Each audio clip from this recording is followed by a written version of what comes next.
Okay, let's get started. Yeah, can you tell us your name and what you do? I'm Jeff Jarvis. I teach journalism at the City University of New York, and I wrote a book called Public Parts, Mehr Transparenz wagen, and also Gutenberg the Geek, an ebook. Okay, and in your book, Gutenberg the Geek, you say Gutenberg should be the saint patron for the Silicon Valley. So can you say why? Gutenberg, I realized, was the original technology entrepreneur. He had to deal with a whole mess of difficult technology problems to meet his goal, just like a technology startup. And then the business of what he was going through was also exactly like a business today. In fact, Gutenberg was done in by his capitalization table and his investors. He had the same kinds of problems to deal with that any startup in Silicon Valley has today. And you could argue that he failed because he was bought out, in essence, bankrupted by his lender. But of course, he didn't fail. He changed the world with technology in an incredible way. And that's the real goal of the best of the entrepreneurs in Silicon Valley today. So I think that he's a model for every technology entrepreneur there is. Okay, let's go to the Zuckerberg age. So, yeah, it's a real problem for many old media companies because most of the things are for free now, or at least it's not for free, but yeah, the customers becomes the product and they get sold and not they don't pay anymore. So did it affect journalism? Media as a whole, I think, have to re-examine what they are and what the essence of their business is. We've convinced ourselves throughout the Gutenberg age that our business is making things, making content, making tangible stuff. Well, maybe not. If you look at Facebook and Google, they find value in content, but the value they find is in the way that content can generate signals about people. By that I mean, because of what you look at in content, Google and Facebook learn who you are and where you are and what you want and who you know and what you want to know and things like that. And they can serve you better as a result, and you become more valuable to them as a consumer, and their services become more valuable to you because they're highly relevant. Right? So content has value, but not in the sense of just making products and selling it. Well, that's a real revolutionary way to look at our own business, because we're built as the business model itself on selling content. The law and copyright are built on the idea that you own and create these products that you have. If the business models are entirely different, I think that the news industry doesn't really know what to do about this. But if you think about it, journalists really are about helping a community. I watched Mark Zuckerberg at Davos a few years ago talk to a room full of newspaper executives. And one of them, a very powerful man, asked him and said, "Mark, how do we get a community? We should have a community like you. Tell me, how do we build a community?" And Zuckerberg, who's a geek of few words, responded in full, "You can't." And then he turned around, though, and he said, "You're asking the wrong question. You don't make communities. Communities already exist. They're already doing what they want to do. The question you should ask is, how do you help them do what they want to do better?" And Mark Zuckerberg's prescription for that is that you bring a community elegant organization. I love that phrase, elegant organization. Facebook came along and took Harvard University, which had been around for 300 years before Zuckerberg came along, and helped the community more elegantly organize itself. Journalists try to help communities organize their knowledge so they can better organize themselves. That's my definition of journalism. So if we can take journalism and rethink what it is, then I think that we have a future. But if we stick to the old view of what we do and where our value is, and the old business models, will fail. Okay, so the paywall is just working for some big companies that are operating worldwide, but how can local newspapers survive even if they provide value? I think newspapers have a lot of ways to succeed and sustain themselves in the future. One, frankly, is that they can shrink. And they should shrink, because they don't have to be all things to all people. They don't have to cover the whole world anymore. Now you can do what you do best and link to the rest. So I was watching this morning on a site in my town, and they were reporting on the national election. Well, there's no need for that. They cover the town. They should just cover the town. Now, if you do that, you're more efficient. You don't have to do all this other stuff. It also means you're more specialized, which makes you more valuable. And so I think that there's a greater value in concentrating on one thing. The internet demands specialization. Next, I do think that advertising still has a future, but advertising itself changes as well. The idea that we sell scarce space in a publication or scarce time on broadcast is over. Instead, even with advertisers, we have to look upon them as members of a community. We have to serve them as members of a community. We have to help them have relationships with people in the community. And if we have skills to do that, social media skills, I think that will have value. Paywalls. I'm not against charging for content. I will happily sell you a book. So I'm all in favor of doing that. But I don't think that paywalls are going to work for most newspapers because news is perishable. There's free competition. Communities will talk about what they know in their community for free because they want to do that. Frankly, a lot of small papers aren't that good and aren't worth paying for. So the New York Times, which is next door to my office here, can get away with a paywall because it's so good, it's so important, and I pay for the New York Times, happily. But my local paper out where I live, not so much. So I don't think paywalls are the answer. I think that newspapers have to rethink their business. They will inevitably become smaller businesses. And that's very hard in a stock market world where the stock market expects you to grow and grow and grow. Newspapers will shrink, but I do believe that they can become profitable and sustainable again. Yeah, but I think it gets more important that you have some authors with names and a character instead of nameless people writing down or nameless internship. Yeah. The old argument was that newspaper brands rubbed off on the people who worked for them. The only reason somebody answered your phone call is because you worked for the New York Times. Well, now smart newspapers are realizing that the writers are brands and that their brands rub off on the publication. It's a great example of this at the New York Times here in New York. A guy named Nate Silver has written a blog called 538 in which he's done amazing statistical analysis of opinion polls to make predictions on elections. And in the recent election in the US, he predicted better than anyone with great sureness that Obama would win. Very controversial, got huge traffic, got huge attention. Now, in fact, he's not really a full-time reporter for the New York Times. The New York Times has a business relationship with him. They give him a desk, they publish his stuff, they help him out. He helps them out by bringing them brand and good content and traffic. And so there's a new relationship there between the institution and the individual. Look at all the columnists now who are blogging. I've never understood why blogging hasn't taken off in Germany the way it has in the US. But in the US, now we have journalists who blog like crazy. They're on Twitter like mad.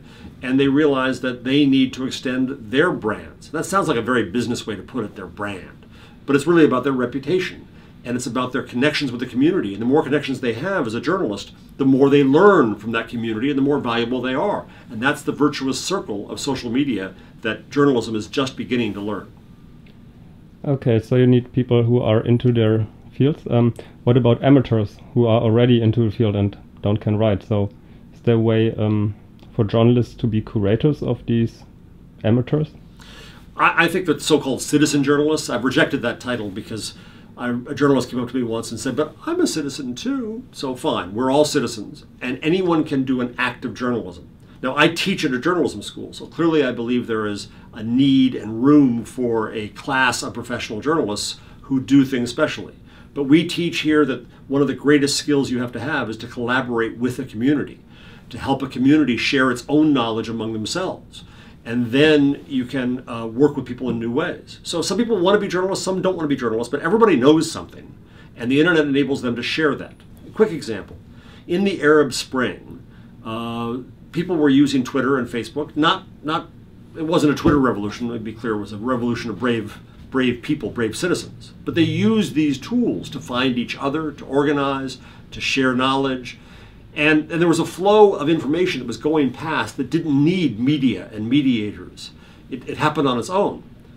Along comes a guy named Andy Carvin, who works for National Public Radio in the US, and he knew some people in Tunisia and Egypt, and he's brilliant at Twitter. So he started tweeting the Arab Spring. Up to 1,500 times a day he'd tweet or retweet.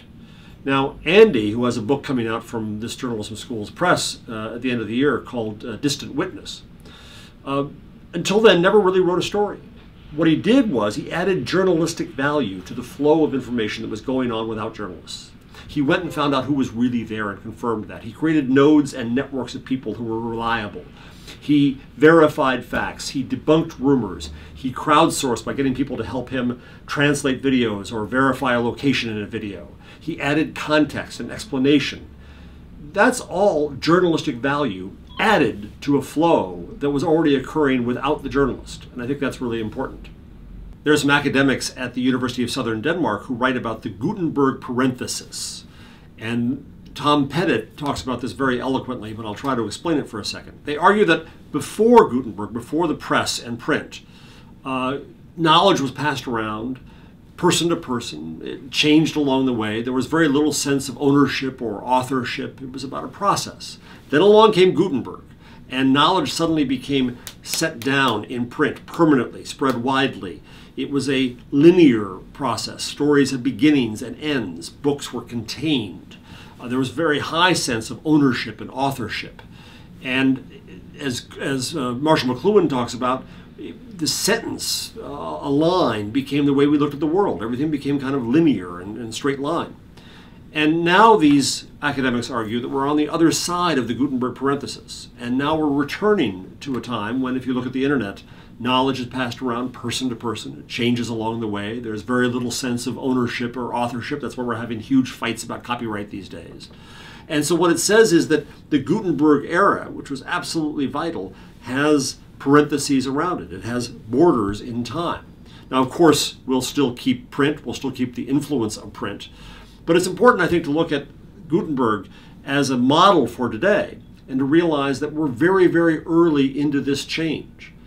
John Naughton, a columnist on The Observer in London, asked people to imagine that they were a pollster on a bridge in Mainz in the year 1472. And he says, ask the good citizens of Mainz whether they think that this invention of Gutenberg's will disrupt the Catholic Church, fuel the Reformation, spark a scientific revolution, change our idea of education and thus of childhood, and I would add, change our notion of nations. Nah, you'd say, you're going too far. It's just this invention. So he prints books. In fact, originally, printing was called automated writing. We always see the future in the terms of the past. And that's the danger we have today, is that we'll see the future in the terms of the past. Elizabeth Eisenstein, who's a key American scholar on Gutenberg, argues that the book did not take its own form on until 50 years after Gutenberg's invention, and its impact on society wasn't fully visible until 100 years afterwards. Well, in that sense, today with the internet, we are at the year 1472. We are about that far away from the invention of the web and the link and all that that creates. So it is very dangerous to think of trying to regulate and define the internet based on what we used to know, based on the past. We see industries and governments trying to forestall the change of the internet and make it safe for the past as well as the future. Well, no, the internet is equally disruptive as Gutenberg's press, maybe more so. We won't know for years. I may not live to see the full impact of the internet on society. But the danger is to try to restrict it. We have to leave the internet free. We have to let it become what it wants to become. We have to find the advantages in it. And yes, it's technology. It can do good, it can do bad. Gutenberg's press was used to print tracts for both sides of the fight in Mainz during the time of its invention. Internet can be used by terrorists, it can be used by angels. There are decisions we have to make about how to use it well, how to find the best of it. And it's very parallel to the age of Gutenberg. So we have a tremendous amount to learn from the age of Gutenberg and to respect and to honor what was created in that parenthesis as we enter a new and unknown age. Okay. How was that? Yeah, great. What do you think? So when Gutenberg came along, it laid the basics for nations. So without the printing press, nations wouldn't be possible. Do you have an idea what can be next? I think it's radical to believe that we could move past the idea of nations, and we're probably not there yet. Nations still have the power of taxation and armies and law and jail, but we also see communities that are developing across national borders. We certainly saw this with the Arab Spring and with Occupy Wall Street and with the Indignados of Spain, where a movement inchoate and unclear as to what it wanted and what it was still spread nation to nation all around the world. And I think that can happen. You also note that hackers, in a way, have their own weapons. And they're the first civilians for a long time who have the power to disrupt, for good or bad, in ways that governments only could do before. So I think that we're going to redefine ourselves as communities in new ways. And that is conflicting with all kinds of institutions. We first see this conflict with media, newspapers, journalism. We're going to see it with universities, which I think can be disrupted greatly because education is now, in the United States, we're bankrupting our future generations with education. And I say that as an educator. We're seeing that with various industries like retail. Amazon is changing retail radically. So there's no reason to say that government and the notion of a nation cannot also be disrupted. Gutenberg enabled people to share language and share knowledge and start to define themselves around their commonality.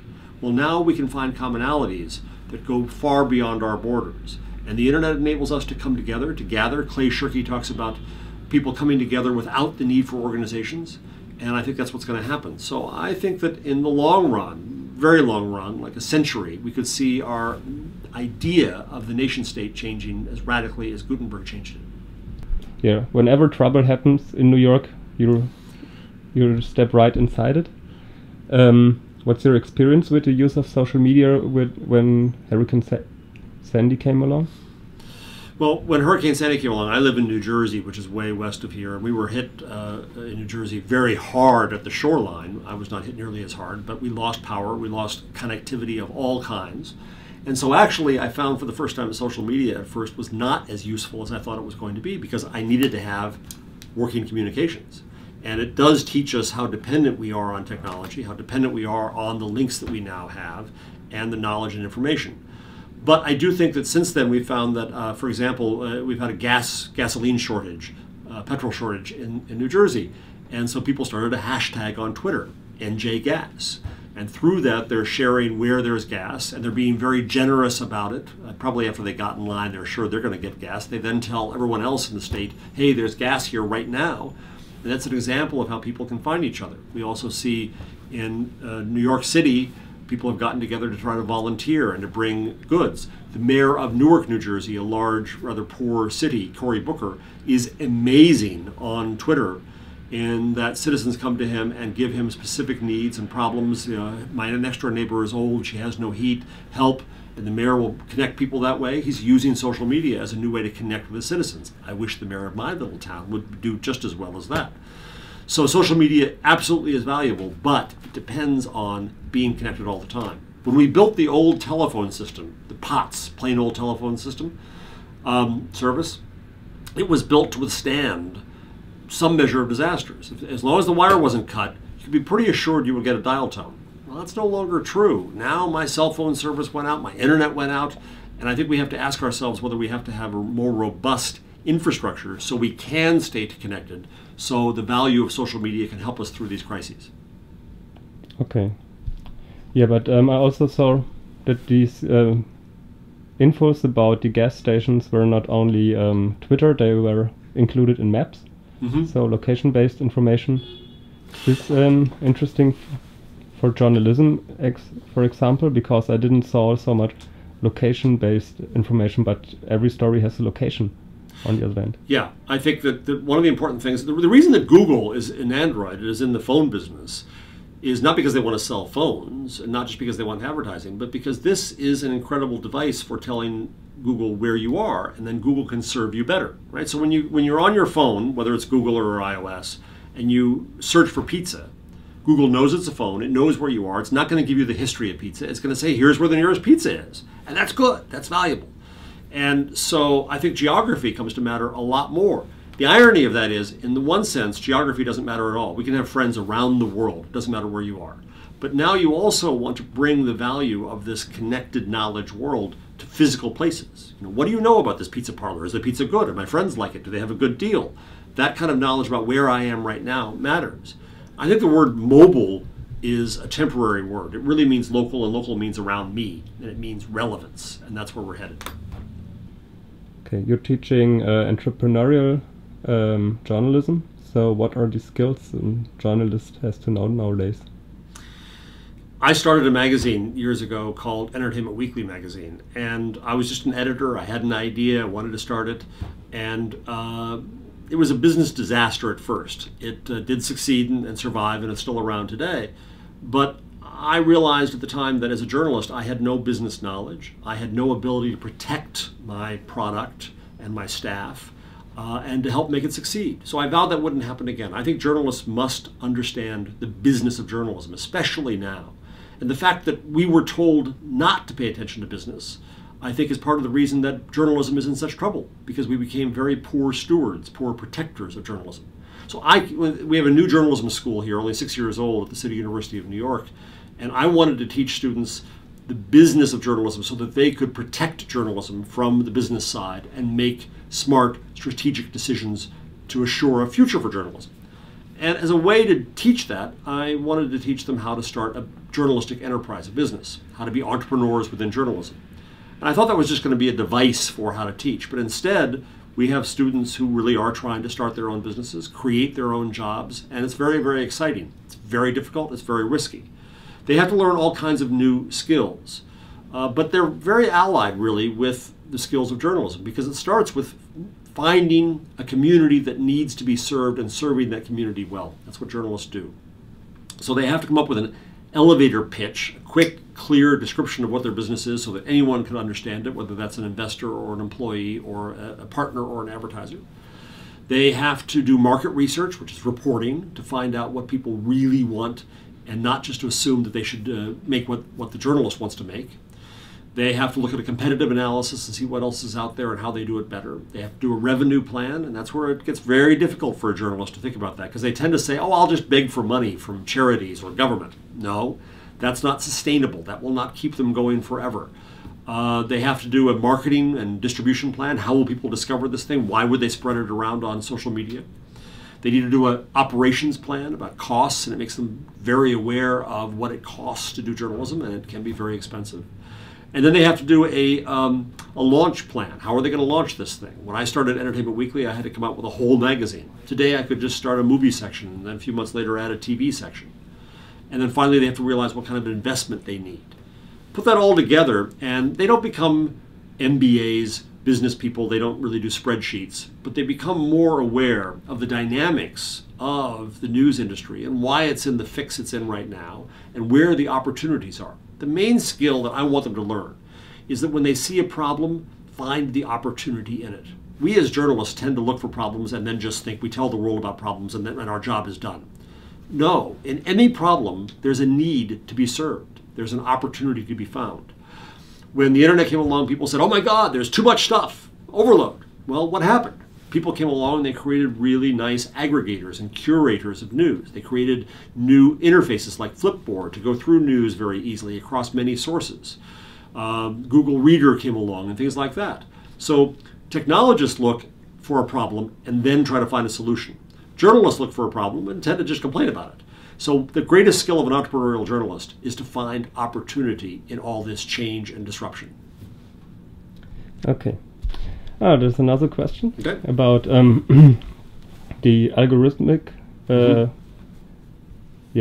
behind Facebook, for example. So normal newspapers are really they really have the problem that there are not single topic sources, so they have a lot of different topics, and most of the people don't care about most of their topics. Right. So it's Facebook is not their medium. They are more I think they are more in Google at home. Or should a newspaper have 10 different or 50 different Facebook channels for every small niche group, because if your ad rank is bad, no one can see you. I think newspapers have to do a few things. There is a pool of knowledge that everyone needs, right? If there's a disaster coming to town, you may not care about weather, but when the big storm is coming, you should care. And that's what newspapers do, and they do very well. They tell an entire community something. But the truth is that a newspaper was a fairly wasteful entity, right? I don't care about sport, so I always threw out the sports section. And the newspaper wasted its money making it for me, and the advertisers didn't get to see me and wasted their money paying for me. Well, that's no longer true online. Now I only go to the sections I care about. Well, that's an incredible opportunity to find out what an individual cares about and to start to serve them individually. Now, some say the danger of that is we'll go to an echo chamber where you only go to what you care about and you won't ever learn anything else. But I don't think that's true at all. On Twitter, for example, I have friends who send me to all kinds of unexpected places, to what we call serendipity. And so I find news in a lot of different ways. I think newspapers have to learn how to do some layer of news everyone needs. The storm is coming. They have to get far, far better at creating a relationship with people and learning about people as individuals, not as a mass, and to serve their individual needs as best they can. So that if you learn the town I live in, because I go to read content about that town, then a smart newspaper would start giving me more content about that town. And they realize how many people live in that town and they cover that town more because there's an opportunity there for a market. These are skills that Facebook has and Google has and other technology companies have that newspapers have only barely begun to take on because they're so used to creating a mass product. And from the business side, they're so used to selling that to advertisers as a mass. That just doesn't work anymore. So I think a lot of the journalistic skills stay. How do you go and find the facts and verify things and ask the questions that aren't being asked? But there are new skills about trying to help communities share what they know and share their knowledge among themselves very inexpensively. How to learn what individual people want so you can serve them well, how to create technology that does that. I think these are all skills we're starting to teach here at a new journalism school. And I think the industry is just beginning to understand this, but they got to do it fast. Yeah, I think another opportunity is since here you don't have to throw away your old newspapers, you can have everything online to write more articles or invest more time into stuff that's not news, but that's have a value that's longer than one day. So I don't know. Well, can I use the whiteboard? Can I use the whiteboard? Okay. So I think that.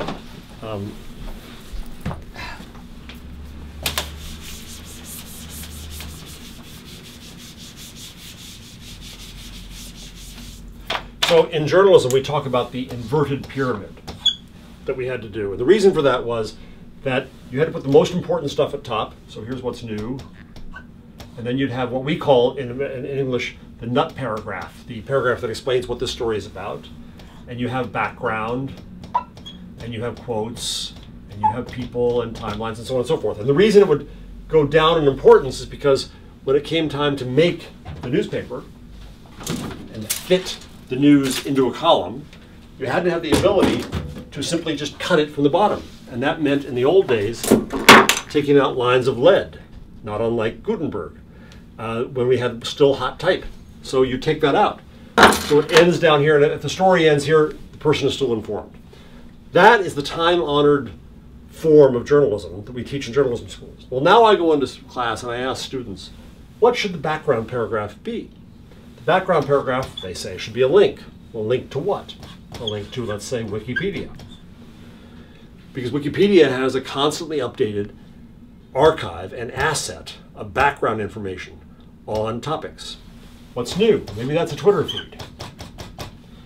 The nut paragraph, maybe an essay in The Economist. A good old-fashioned bunch of type, right? You can get quotes automatic. You can find who the people are in a story and how they're connected. You can do a timeline of what goes on in a story. And then you can change the order of all this. These are assets, and you can have different paths through them.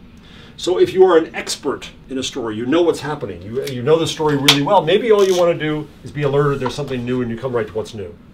If you don't know anything about the story, you've never seen it before, maybe you first want to go to the background, and then the explanation, then what's new, and then you want to learn who the players are, and then you want to see what they're saying, and then you want to go into their quotes, right? And so on and so forth. So you can have the exact same assets into which you put a lot of work and a lot of value, but you give people different paths through them based on what they know. There's a new company in San Francisco called Circa that has an app which will take you through modules like this. They call them points and bridges. And if they know that you've already come in and you've already seen this and this and this, it won't show it to you again. The old background paragraph was incredibly inefficient because if you really knew a story, it was a waste of time. If you didn't know a story, it didn't tell you enough. Well, that's what makes the internet so different. And what this also means, finally, is that different people can specialize in these different kinds of things. So Wikipedia becomes a specialist in background now. They're really good at it. Why do that yourself? Why invest in that asset? Do what you do best and link to the rest. Okay.